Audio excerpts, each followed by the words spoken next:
Hello বন্ধুরা, good morning. তোমরা সবাই কেমন আছো? আশা করছি ভালো আছো। তো আমি এখন যাচ্ছি দুবরাজপুর। আমাদের বিএলসিসি ওয়েল সায়েন্সের একটা সেমিনার আছে, সেই জন্য দোল খেলা আর সমস্ত কিছুই হবে, আর কিছু ডেমনস্ট্রেশন দেখাবে মনে হয়। তো চলো, আরও সবাই যাচ্ছে, ওখানে গিয়ে দেখাচ্ছে। আমার সোনা এখন আমাকে গোহালিয়ারা বাস স্ট্যান্ডে ছাড়তে যাচ্ছে, ওখানে সবাই ওয়েট করছে।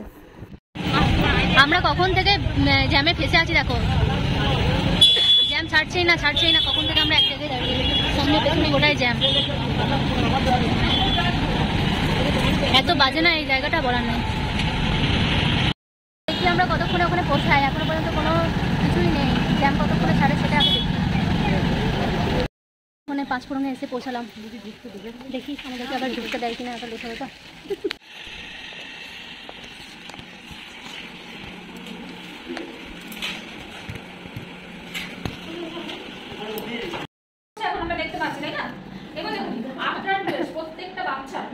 প্রত্যেকটা মহিলা যদি আজকে ওমেন হেলথ নিয়ে থাকেন তাহলে কিন্তু আমাদের এই প্রবলেমগুলো আসবে না।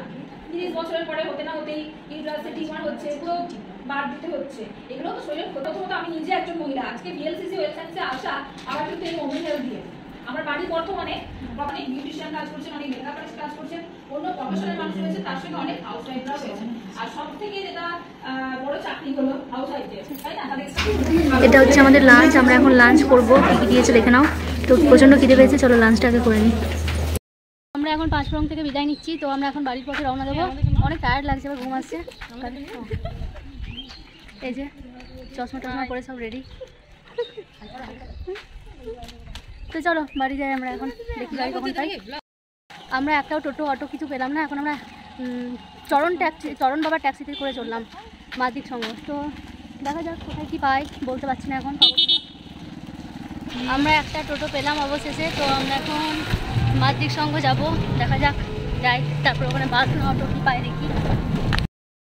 আমরা এখন একটা অটো পেলাম, তো অটো করে আমরা এখন যাচ্ছি, কিন্তু এখানে বলতে 30 টাকা করে ভাড়া নেবে, কিন্তু 30 টাকা দেবো না, কারণ এত কষ্ট করে যখন যাচ্ছি আমি 30 টাকা কেন দেবো। চলো বাড়ি যাই।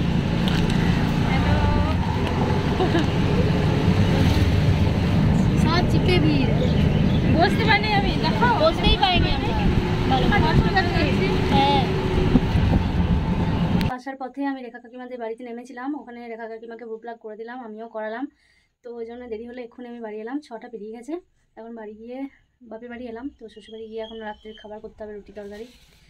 তো চলো আজকের ভিডিওটা এ পর্যন্তই।